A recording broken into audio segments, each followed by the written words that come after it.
Well, let me preface my take by offering condolences to the Carter family and on his death. He was obviously one of the most unique post-presidencies we ever had because he lived so long and he did so much.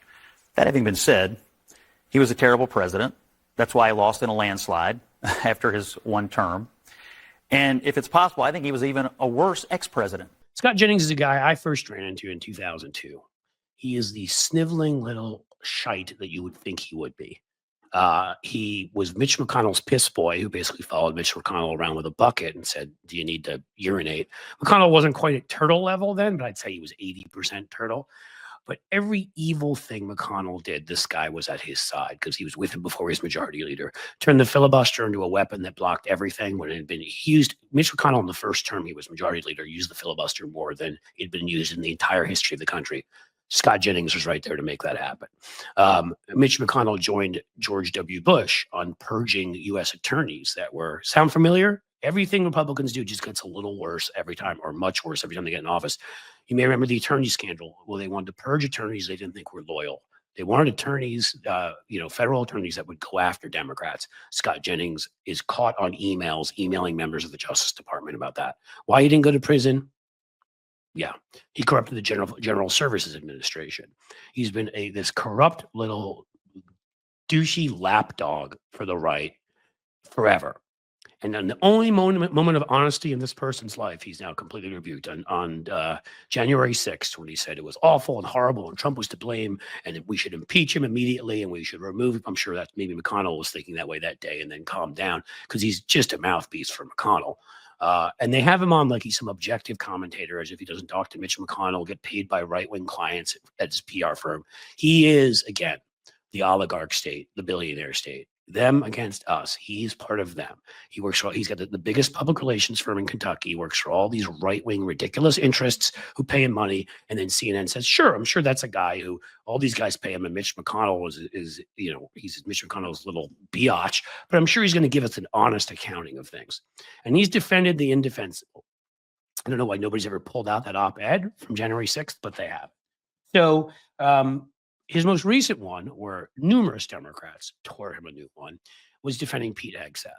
First lie and first feigned stupidity is Pete Hegseth is a civilian, so it doesn't matter if people will be court-martialed for that kind of behavior in the military. Really? So the two top civilian leaders of the military, the head of the Department of Justice, as well as the President of the United States, have both committed sexual assault, have both had numerous children with 3 different women. Last time Hegseth did, he got one of these Fox producers pregnant, which probably means he was harassing her too. Bill O'Reilly kind of set that move up over there.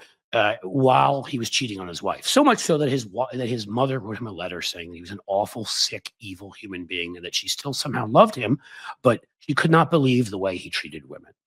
Okay, that's Pete Hegseth. So this is who this guy's defending. Well, it's civilian. So they found a loophole, which is exactly what Republicans do. Remember the party of family values? Right, as if they ever were. And then he made sure to say, I'm not going to take any lectures from the party of Bill Clinton. This is a civilian position. I understand. No, it's not. But I just think there's a bigger issue. I'm just telling you that's not made up. That's a real thing. It's just he's not up for general. He's up for a civilian position. I get it. There's a total difference. I get it. But I think there's tonight a on double CNN, standard. the Republicans don't care about I think family there's a values. huge double standard. The party of Bill Clinton, Republicans, the party of Bill Clinton Republicans and were dug him off. talking Don't get the about lecture me. evangelical issues of Really? So you had to go back 24 years ago, 26 years ago, to when you guys impeached Bill Clinton over what I'll admit was a disgusting act. Okay. Would you like me to talk off the top of my head? David Vitter, name on the list, visiting the D.C. madam, getting prostitutes all the time. Mark Foley was hitting on young male pages when he was a Republican congressman. Denny Hastert, who sexually assaulted boys, 15 years old, under his watch as he was a wrestling coach and went to prison for it. The longest serving House Speaker as a Republican. Newt Gingrich, 3 different wives, dumped the first one, or was it the second one? Don't remember, in the hospital with cancer, and was impeaching Bill Clinton as he was, of course, carrying on this affair. Need we go on? The guy they picked right after him, Ron Livingston, having an affair and had to step down. I mean, it was a joke. They couldn't find a speaker for like 2 weeks because every single one of them had been committing sexual improprieties. Can we go on? Mitch McConnell, divorced from his first wife, doesn't speak to his wife, doesn't speak to any of his daughters. I mean, Rudy Giuliani, 3 marriages, all of them have failed. I don't know. He saddled us with 2 kids, hopefully no more than that. First marriage was to his cousin.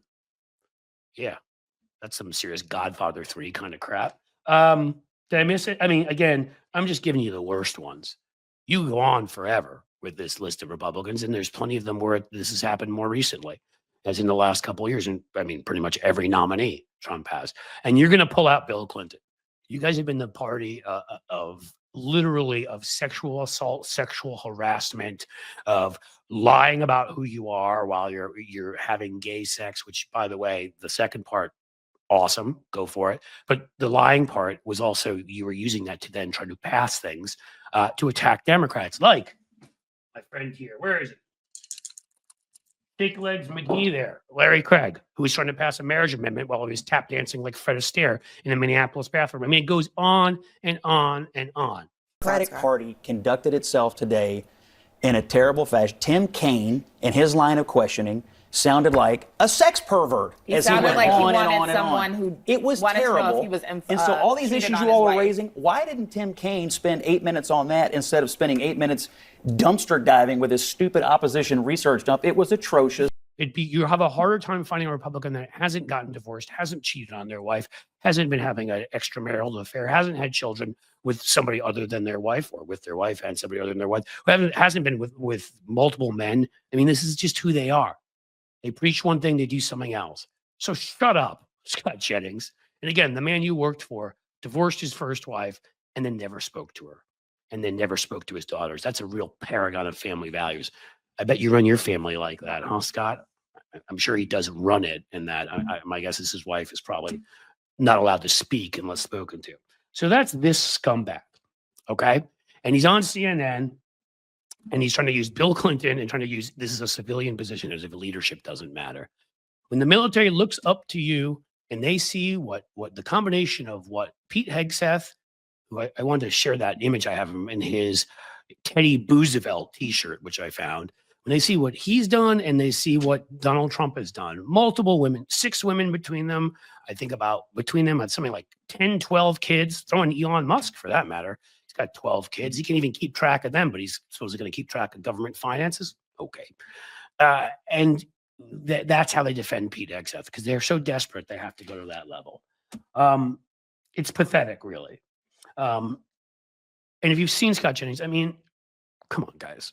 Like, if you were to take a piece of Wonder Bread and you were to slap 2-week-old American cheese on it, and then you were to put it inside of like a New York cab in August for a month, what would come out would probably be something like Scott Jennings, this white, melty, wimpy, just ripping, loserish. I mean, this is a dude who is so white, he makes cocaine look black, okay? He's so white that he makes winters in Alaska look like Barry White. America's greatest president. It's me, Rand. Open up. America's greatest president. Damn it. Who is Ronald Reagan? A casual shoe for yachting. What are you trying to figure out, BD? Who could I be? What is a blucher? They killed Jesus Christ. Who are the Jews? Open up, sucko! I go on about Scott Jennings. There have been numerous cases lately. It's sort of like the same as the Joe Scarborough story on MSNBC. Scott Jennings opens his big mouth, everybody else there. And this is not just Democrats. This is like Catherine Rampell, who's a reporter, Ashley Phillips, a reporter. All of them are just horrified because he will defend anything any Republican does. Anything, any criminality, any treason, any sexual assault, whatever Moscow Mitch tells him to do, he'll do. And he has done, to the detriment of this country. I mean, Scott Jennings is one of those ones you never hear of, or you didn't until he was on CNN, because you don't hear of the staffers often behind the power players. He politicized our attorneys, our federal attorneys, which, if you don't think that, we politicized from there, our judiciary, helped McConnell deny Barack Obama his rightful pick, and stuff the Supreme Court with a bunch of corrupt loons that take $500,000 trips to Malaysia and free flights to Rome and all that. They're members of, our Opus Dei hires, or are they DUI hires? I don't know. DEI hires, DUI, Opus DEI hires, DUI hires. What I know is they're not talented, they're not smart, They're like Scott Jennings, just a little white boy born in Kentucky who got everything handed to him because of who he was, and now sits around attacking other people for the transgressions his bosses have committed and for the fact that he's a master of the universe just because he's a paler shade of white. That's who he is, and CNN's dying because of it. So, be smart, CNN. Keep having the schmuck on to be the hypocrite he is, attack everybody, and let's see how that goes for you. Maybe you can get those ratings down to 30% of what they once were. You guys are doing great. You keep going. And Scott Jennings, that guy's a winner. And yet, I'm wondering now, if your house was burning down, how much do you care what color the firefighters you are? can respond and then we'll... Listen, I am so tired. You know what? There was an article that just came out that said that actually the most educated demographic in this country right now is black women. So let me be clear. Because you are a woman, or because I know that some of the right has been sharing these photos of the fact that I believe that the fire chief may be a woman or something, that has nothing to do with it. We are looking at qualifications. What diversity, equity, and inclusion has always been about is saying, you know what? Open this up. Don't just look at the white men. Open it up and recognize that other people can be qualified. And the fact that we want to, at a time when people are dying, decide that a country of immigrants is failing or people are dying because the same very people that built this country, because the last time I checked, y'all didn't say that anything was wrong with the White House. And I can promise you, it was my ancestors that built the White House.